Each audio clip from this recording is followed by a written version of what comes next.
भवतां समेषां हार्दं हार्दं स्वागतम्। अधुना वयं मेघदूतस्य प्रश्नोत्तरीं पश्यामः। मॉक टेस्ट 3 अत्र 21तः 30 यावत् ये श्लोकाः सन्ति तान् श्लोकान् आदाय 30 प्रश्नाः वर्तन्ते। प्रत्येकं प्रश्नः परीक्षायै उपयोगी अस्ति, अतः भवन्तः ससावधानं प्रश्नोत्तरीं पश्यन्तु। तत्र प्रश्नस्य आलोचनासन्दर्भे यः विषयः उच्यते सोऽपि महत्त्वपूर्णः अस्ति। आरभामहे। चलतु तर्हि प्रथमः प्रश्नः आगच्छति। नीपशब्दस्य को अर्थः? नीप, तर्हि नीपशब्दस्य अर्थः भवति पुष्पं। यतोहि कदम्बपुष्पम् अपि भवति। नीपशब्देन कदम्बस्य बोधः भवति। जललवमुचः, तर्हि जलस्य लवाः, लवाः नाम बिन्दवः। जललवाः, जलस्य लवाः भवन्ति खलु। तर्हि जललवाः, जललवान् मुञ्चति इति जललवमुक्, तस्य षष्ठीविभक्ति एकवचने जललवमुचः इति भवति। तर्हि कः मुञ्चति? मेघः। तर्हि जललवमुचः इति मेघस्य विशेषणम् अस्ति। जललवमुचः नाम मेघस्य इति। के मेघस्य मार्गं सूचयिष्यन्ति? मेघस्य मार्गं के सूचयन्ति? पश्यतु, बलाकाः, राजहंसाः, सरभाः, सारङ्गाः। तर्हि बलाकाः त न, यतोहि ते तु प्रेक्षिष्यन्ते, सेविष्यन्ते बलाकाः इति उच्यते। राजहंसाः तु सहायाः भवन्ति। शरभाः तु तत्र हिमालये दृश्यन्ते। सारङ्गाः एव मेघस्य मार्गं सूचयन्ति। एतदुत्तरं सम्यक् भवति। जग्ध्वा इत्यत्र कः धातुः वर्तते? हन् जन् अद् जग्ध, तर्हि अद् धातुः अस्ति। अदो जग्धिर्ल्यपीक् इति। अदो जग्धि र्ल्यपि किति इति सूत्रेण अद् इति धातुः स्थाने अद्, क्षम्यताम्, अद् स्थाने जग्ध आदेशः भवति। तर्हि जग्ध्वा इत्यत्र अद् धातुः अस्ति। क्त्वा प्रत्ययः अस्ति, यतोहि क्त्वा प्रत्ययः कित् प्रत्ययः, अतः तत्र जग्ध आदेशः भवति। प्रजग्ध्य ल्यप् इत्यत्रापि भवति। प्रजग्ध्य ल्यप् प्रत्यये परे पुनः कित् प्रत्यये परे अद् भक्षणे इति धातुः स्थाने जग्ध आदेशः भवति। तर्हि बहवः जग्ध इति लिखितवन्तः परीक्षायाम्, एतत्तु अशुद्धम् अस्ति, अद् एव भवति। अनुकच्छम् इत्यत्र कः समासः वर्तते? पश्यतु, सः सरलः उपायः भवति। आदौ अव्ययम् अस्ति, तर्हि अव्ययम् अस्ति चेत् सामान्यतः अव्ययीभावः भवति। पुनः अव्ययं विभक्तिसमीपसमृद्धि इत्यत्र अनु अपि, नाम पश्चादर्थे अनु अस्ति, पश्चादर्थे। परन्तु अत्र अनुकच्छम् इत्यस्य अर्थः कच्छस्य समीपे इत्यर्थः। तर्हि अव्ययीभावसमासः भवति अनुकच्छम् इत्यत्र। अनुकृष्णम्, अनुरामम् अपि भवति अनुकच्छम्। तदनन्तरम् आघ्राय इत्यस्य कः प्रत्ययः अस्ति? आघ्राय इत्यत्र कः प्रत्ययः?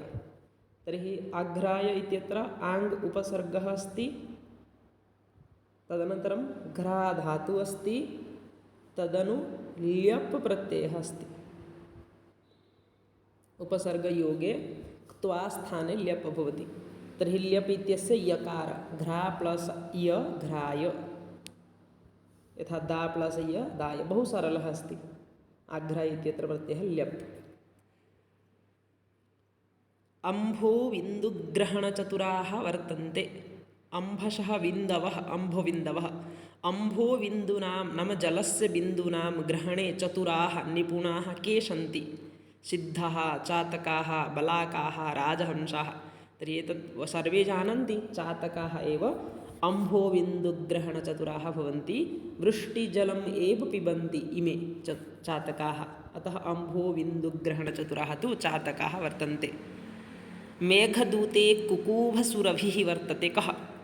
कुकूभ, कुटजकुसुमैः सुगन्धितः कः? तर्हि कुकूभसुरभिः इति विशेषणं कस्य कृते अस्ति? पर्वतस्य कृते। तर्हि मेघदूते कुकूभसुरभिः पर्वतः अस्ति।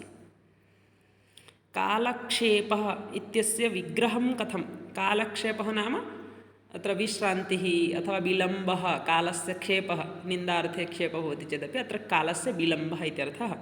तर्हि अत्र कालक्षेप इत्यस्य विग्रहं कथं कालस्य क्षेपः काले क्षेपः कालात् क्षेपः कालेन क्षेपः। तर्हि अत्र कालस्य क्षेपः अत्र यः क्षेपः अस्ति सः कालसम्बन्धी क्षेपः, अतः अत्र षष्ठी भवति कालस्य क्षेपः षष्ठी तत्पुरुषः। यक्षप्रियार्थम ईयासुः, पश्यतु ईयासा यातुम् इच्छा ईयासा, यथा ज्ञातुम् इच्छा जिज्ञासा, परन्तु यस्य जिज्ञासा अस्ति सः जिज्ञासुः, तथैव यस्य ईयासा अस्ति यातुम् इच्छा अस्ति सः ईयासुः। तर्हि यक्षप्रियार्थम ईयासुः कः, बहवः यक्ष इति कृतवन्तः, एतत्तु अशुद्धं। पश्यतु यक्षः इच्छति, परन्तु इदानीं मेघदूते यदा यक्षमेघयोः संलापः भवति तस्मिन् समये कस्य इच्छा वर्तते यक्षप्रियार्थम्, अत्र साक्षात् यक्षप्रिया निकटम् इति उक्तं खलु। तर्हि यक्षप्रियार्थम् ईयासुः कः अस्ति, मेघः वर्तते, मेघः एव सम्यक् भवति उत्तरं। कस्य वाणी केका इति उच्यते, पक्षिणां वाण्याः नाम अस्ति, तत्र भिन्नभिन्ननाम वर्तते, परन्तु मेघदूते केका इति एकं पदम् आगतं। तर्हि केका इति, केकाः नाम वाणीः, परन्तु सामान्यतया केका एकस्य एव वाणी भवति, प्रसिद्धः वर्तते सः, तत्तु मयूरस्य वाणी केका इति उच्यते। दशार्ण इत्यत्र कः समासः, दशार्ण यदि वयं पश्यामः अव्ययभावः बहुव्रीहिः तत्पुरुषः द्वन्द्वः। पश्यतु दश ऋणानि तद् यस्य येषां तथा भवितुमर्हति। तर्हि यस्य येषां यदा आगच्छति विग्रहवाक्ये तदानीं तु बहुव्रीहिः भवत्येव, अन्यपदप्रधानं भवति चेत् बहुव्रीहिः भवति। तर्हि अत्र दशार्ण इत्यत्र समासः अस्ति बहुव्रीहिः। दशार्णाः कैः पाण्डुछायोपवनवृत्तयः भवन्ति सम्पत्स्यन्ते। तर्हि पाण्डुछायोपवनवृत्तयः तत्र हेतुः कः अस्ति, साधनं किमस्ति, केतकी। तर्हि केतकैः पाण्डुछायोपवनवृत्तयः भवन्ति दशार्णाः देशाः। दशार्णानां राजधानी वर्तते, दशार्णानां राजधानी का, अलका मिथिला विदिशा उज्जयिनी। तर्हि दशार्णानां राजधानी विदिशा अस्ति, विदिशा लक्षणोपमा भवति, विदिशा इति नामाख्या अस्ति। तर्हि दशार्णदेशस्य राजधानी वर्तते। विदिशायां का प्रवहति, विदिशायां प्रवाहमाना का अस्ति नदी, रेवा यमुना जाह्नवी वेत्रवती। तर्हि वेत्रवती एव विदिशायां प्रवहति। एवमपि प्रश्नः भवितुमर्हति, विदिशायाः अनन्तरं का नदी आगच्छति मेघस्य मार्गे, वेत्रवती नदी। सभ्रूभङ्गं मुखमिव इत्यत्र कः अलङ्कारः अस्ति, अत्र किमस्ति, सभ्रूभङ्गं मुखम् इव। तर्हि साक्षात् अत्र सम्भावना क्रियते।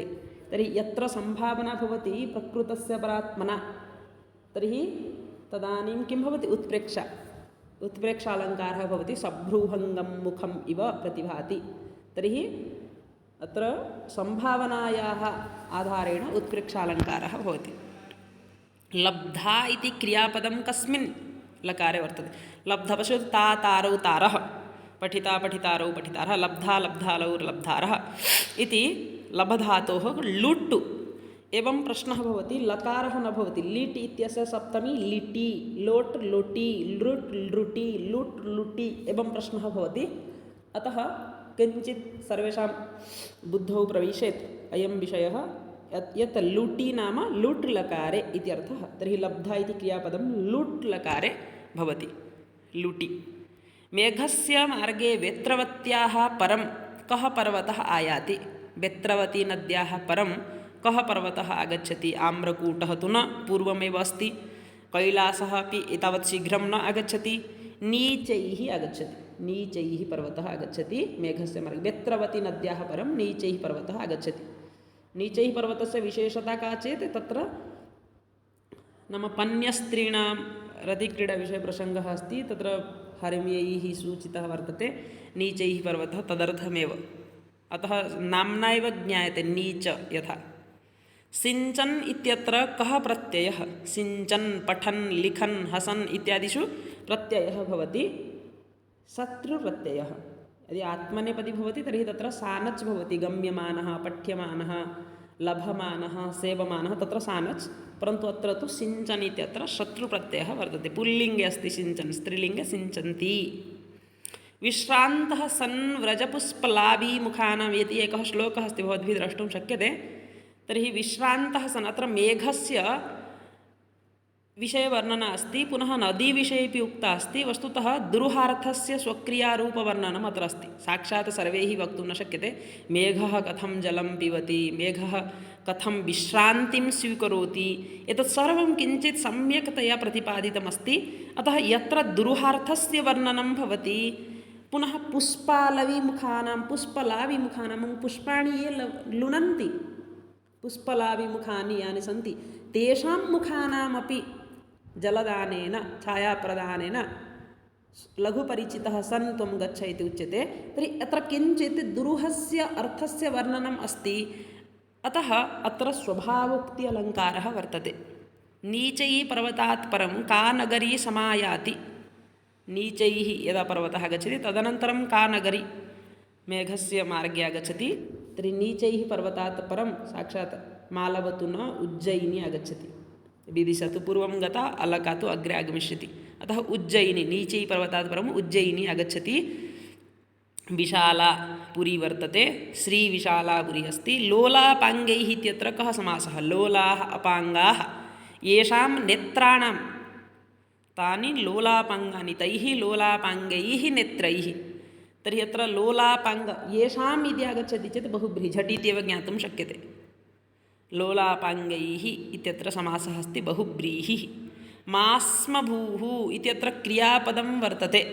मास्मभूः लङ्गी, अत्र यः क्रियापदः अस्ति, अहं किञ्चित् माङ्गी लुङ्गी, लुङ्लकारे माङ्गपरे, पुनः स्मोत्तरपदाच्च स्म उत्तरपदे, स्म इति उत्तरपदे अट् यः आगमः भवति तस्य अकारस्य लोपः भवति, अदर्शनं भवति। तर्हि अत्र लुङ् लकारस्य एतत् रूपमस्ति अभूत् अभूताम् अभूवन् अभूः इति। त्वं मास्म अभूः, परन्तु स्म अस्ति, अतः स्म परे अकारस्य लोपः भवति, मास्म भूः इति लुङ् लकारस्य रूपम्। उज्जयिनी मार्गे का नदी प्रवहति, उज्जयिन्याः मार्गे का नदी प्रवहति? यमुना, रेवा, व्यत्रवती, निर्विन्ध्या। तर्हि उज्जयिनी मार्गे पश्यतु, उज्जयिनीं प्रति यदा गच्छति तस्मिन् समये उज्जयिनी मार्गे एव मेघस्य इच्छा भवति, पुनः तत्र व्यत्रवत्याः दर्शनमपि क्रियते मेघेन। तर्हि तत्र निर्विन्ध्या नदी प्रवहति उज्जयिनी मार्गे। तदनु दर्शितावर्तनाभिः वर्तते। का स्वस्य नाभिप्रदेशं दर्शयति, दर्शितावर्तनाभिः इति निर्विन्ध्या एव अस्ति। किञ्चित् भवन्तः एतत् मनसि स्थापयन्तु, एतत् सर्वं निर्विन्ध्याविषये उच्यते। उज्जयिन्याः परम् उज्जयिनी मार्गे आगच्छति निर्विन्ध्या नदी, तत् नाम वस्तुतः इदानीम् उज्जयिनीं प्रति न गतवान्, उज्जयिनी मार्गे एव एषा नदी प्राप्ता। तदनन्तरम् एषा नदी स्वस्य नाभिप्रदेशं दर्शयति, तथा प्रतिभाति। तदनन्तरं स्त्रीणाम् आद्यं प्रणयवचनं बिभ्रमोहि प्रियेषु इति प्रसिद्धा उक्तिः अस्ति। उक्तयः भवद्भिः स्मरणीयाः, यथा भवति चिन्तयतु रिक्तः सर्वः भवति लघु पूर्णता गौरवाय। स्त्रीणाम् आद्यं प्रणयवचनं बिभ्रमोहि प्रियेषु। पुनः तत्र अस्ति कामार्ता हि प्रकृतिकृपणाश्चेतना चेतनेषु, या च मोघा वरमधिगुणे नाधमे लब्धकामा इत्यादिषु स्थानेषु सर्वत्र अर्थान्तरन्यासः अलङ्कारः भवति। उत्तरपदस्य समर्थनं क्रियते पूर्वपदैः। तदनन्तरं स्त्रीणाम् आद्यं प्रणयवचनं बिभ्रमः, बिभ्रमो हि प्रियेषु इति अस्ति। बिभ्रमः एव भवति। आशाबन्धः तु तत् किं भवति? सद्यः पाति प्रणयहुद्रं हृदयं विप्रयोगे रुणाद्धि। आशाबन्धः। वेणीभूतप्रतनुसलिलाका, अत्र बहूनां सन्देहः भवति, यतोहि श्लोके साक्षात् सिन्धुः इति अस्ति, परन्तु सिन्धुनदीविषये न उक्तं। तत्र सिन्धुः अपि एका नदी अस्ति खलु। अत्र यः सिन्धुः इति पदमस्ति स तु नद्याः पर्यायपदमस्ति। तर्हि सिन्धुकथनेन नदी वर्तते, नदी एव, परन्तु सा नदी का? अत्र कस्याः नद्याः विषये उच्यते? वेणीभूतप्रतनुसलिलाका, वेणीवत् कृशाङ्गी कार्श्यं कुत्र अस्ति? निर्विन्ध्यायां। तर्हि निर्बिन्ध्या नदी एव निर्बिन्ध्या सिन्धु अपि भवति। निर्विन्ध्या नदी एव वेणीभूतप्रतनुसलिला वर्तते। बहूनां मनसि सन्देहः भवति सिन्धु भविष्यति वा न, यतोहि सिन्धु नदी न, अत्र निर्बिन्ध्या इति नाम्ना एव अस्ति प्रश्नः, अतः निर्बिन्ध्या एव भवति। सुभग इत्यत्र समासः कः? शोभनं भगः। तर्हि सुभगः यस्य आगच्छति चेत् झटिति भवद्भिः ज्ञातुं शक्यते, बहुव्रीहिः भवति। वयं किञ्चित् मेघदूते अपि नाम व्याकरणांशान् आदाय अग्रे पश्यामः, येन भवतां स्पष्टता भविष्यति, कदापि विस्मरणं न भविष्यति। उदयने कथाकोविदग्रामवृद्धान् इति विशेषणं कस्याः अस्ति? उज्जयिन्याः वा, विदिशायाः वा, अवन्त्याः वा, अलकायाः वा? तर्हि अवन्तीनगरी अस्ति खलु, तत्र अवन्ती नाम उज्जयिन्याः पूर्वमपि एका नगरी आगच्छति अवन्ती इति। तर्हि अवन्तीं भवति तत्र प्रथमा नाम द्वितीया एकवचनं, परन्तु उदयनकथाकोविदग्रामवृद्धान् इति तत्र बहुवचनं वर्तते। तर्हि अवन्तीनगर्याः विशेषणं नाम अवन्तीनगर्याः वृद्धाः वत्सराजस्य उदयनस्य कथायां प्रवीणाः सन्ति। तर्हि उदयनकथाकोविदग्रामवृद्धाः तु अवन्त्याः विशेषणं वर्तते। तदनन्तरं दिवः कान्तिमत्खण्डं वर्तते। दिवः स्वर्गस्य, द्यु इत्यस्य षष्ठी एकवचनं दिवः। तर्हि दिवः नाम स्वर्गस्य अपि भवितुमर्हति। स्वर्गस्य कान्तिमत् उज्ज्वलमयं खण्डं किमस्ति? अलका, मिथिला, विदिशा, उज्जयिनी। तर्हि दिवः कान्तिमत् खण्डं किमस्ति? उज्जयिनी वर्तते। अत्र दिवः कान्तिमत् खण्डम् इत्यत्रापि बहवः उत्प्रेक्षां स्वीकुर्वन्ति, यतोहि तत्तु संभावना क्रियते। वस्तुतः स्वर्गस्य खण्डम् इव प्रतिभाति, अतः तत्रापि उत्प्रेक्षालङ्कारः भवति। दिवः कान्तिमत् खण्डम् अस्ति श्रीविशालापुरी उज्जयिनी। तर्हि एवं प्रकारेण 10 श्लोकेषु 30 प्रश्नाः आसन्। प्रमुखाः प्रश्नाः वर्तन्ते। अहं चिन्तयामि अयं प्रयासः भवतां सफलतायै कल्पेत। यदि भवन्तः इच्छन्ति तर्हि अन्येभ्यः मित्रेभ्यः छात्रेभ्यश्च प्रेषयन्तु, येन सर्वेपि उपकृताः भवेयुः। वयं पुनर्मिलामः। जयतु भारतं, जयतु संस्कृतं। धन्यवादाः।